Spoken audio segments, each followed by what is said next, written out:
Hey guys, it is Nick here with another Nick's Topics Dragon Ball What If topic video for you guys today.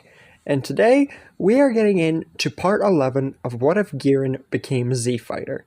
Now, to recap the last episode, we saw the defeat of Bobbity and his forces rather handily, and the ball containing Majin Buu being kept to the safe hands of Shin the Supreme Kai and Kibito.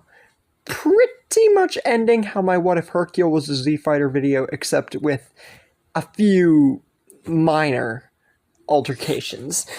But anyways, after the ball containing Majin Buu is given to Supreme Kai and Kibito, they then talk to Gohan, which he still gets his potential unlocked and everything, sort of like my other story, but except the circumstances are different because he is the only one to get his potential unlocked, with Goku, Giran, and everybody else viewing their own training, and Goku also deeming it kind of efficient that Gohan utilizes this factor to boost their chances for future threats. So we still get Mystic Gohan, except under much different of circumstances.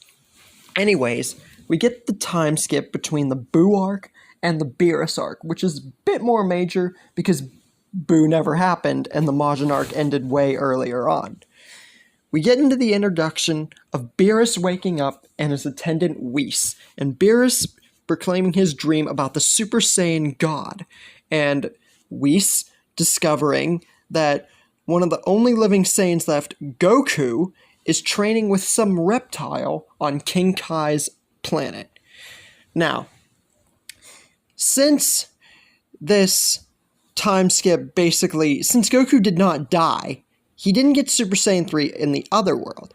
But, as I stated in the last video, he does still get Super Saiyan 3, but the stamina drain is way more a factor.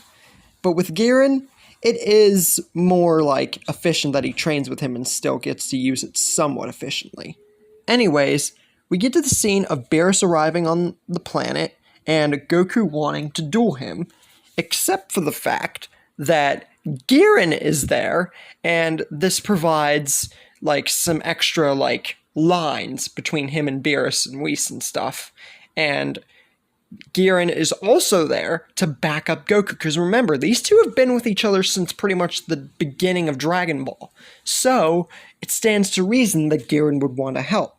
Now, since even though Goku has just gotten the grasp pretty much of Super Saiyan 3, it's still beneficial to point out that Beerus has to try at least a little bit against the combined tag team, but it's not noticeable enough to see whether he's using any of his power. But he still does compliment Goku and Giran after the fight is over. And he says that he'll think about maybe bringing them to his world to train, but first things first. If they really want to have a shot, help him find out about the Super Saiyan God. So, all of them travel back to Earth. Now, there is a few major things that we need to talk about regarding Earth. 1. Fat Buu isn't there, so the pudding incident will not occur. Number 2. Vegeta isn't there for Beerus to basically remember him, so we don't get that crucial lineup like before. 3rd, and most importantly, they don't have enough Saiyans for the Super Saiyan God ritual to be done. They do get to Earth, summon Shenron, and ask about how the Super Saiyan God is going to be able to work, but whenever all's said and done, the only Saiyans that they have are Goku, Gohan, and Goten, because there's no Vegeta, Trunks is an Earthling rather than a Saiyan, and even if Videl and Gohan got together and had Pan as a baby, that still wouldn't be beneficial as of now because they still wouldn't have enough Saiyans.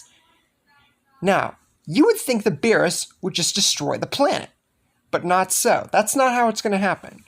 And also, if you're wondering why I didn't bring Vegeta back to life or something, or Tarbell into the story, or something like that, or DBS Broly. I just wouldn't find it necessary or beneficial to the story. Anyways, there is still a way that they can save themselves from this. As Beerus mentioned before, training on the planet. And we know that Vegeta trained all by himself and still got the godly potential. So, we are still going to get Super Saiyan God and Super Saiyan God Goku. Except, it is a bit later in the series, and it's on Beerus' planet. So Goku still gets access to the God form, because we suggest the training part that Beerus mentioned to them before. And this perks up to everybody else, thinking that they have a chance, and they try it out, and all is good. Gohan is the next one in line to get the Super Saiyan God form, mainly because he's besides Goten, the best one in terms of potential to get godly powers. And as for everybody else, they stick with the normal training, pretty much. Goku and Gohan are the only ones to get major, power out of this.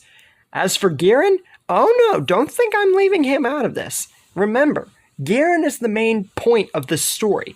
Goku and everybody else, they're just factors. Well, Goku is a main part because he proposed the idea for Giran to become a Z-Fighter, but that's besides the point. Giran is going to get God potential.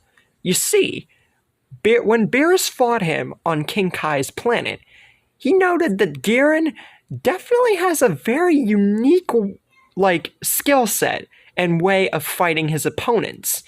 He asked Whis to do some further investigation on this creature, and Whis basically plays back everything, what Giran's about, who he is, and everything else. And Beerus decides to teach him himself about destroyer energy, because he's seen how Giran fights, and he's seen some of the ruthlessness that he was capable of, and his techniques with even the gum and stuff. He decides that teaching him destroyer energy is the best way for him to actually become, a true warrior. And plus, never hurts to have someone who could possibly, take his place. Not that he'd want it, but, just an idea for the future. So Giran's going to become a god of destruction, basically. Later down the line, not now. Anyways, later down the line, before the Resurrection F arc, Goku still gains access to Blue, but it's a little bit later, because he just gotten access to God, basically. And Gohan also gets access to Blue, because the two would basically be training together. And as for Giran, he's liking the power that this Kakai energy, or God of Destruction power, ensues. He's wondering why he didn't think of, why they didn't think of, going to his planet before, even if it was to wake him up for training. But stories for another time. Anyways, while all this is going on, and everybody seems to be getting great gains, the remnants of a certain tyrant's army make a plan to resurrect their fallen leader. But I think that the Resurrection F Frieza that you're gonna see might be a little bit different than what we saw before. And that's where we're gonna be leaving things for the moment.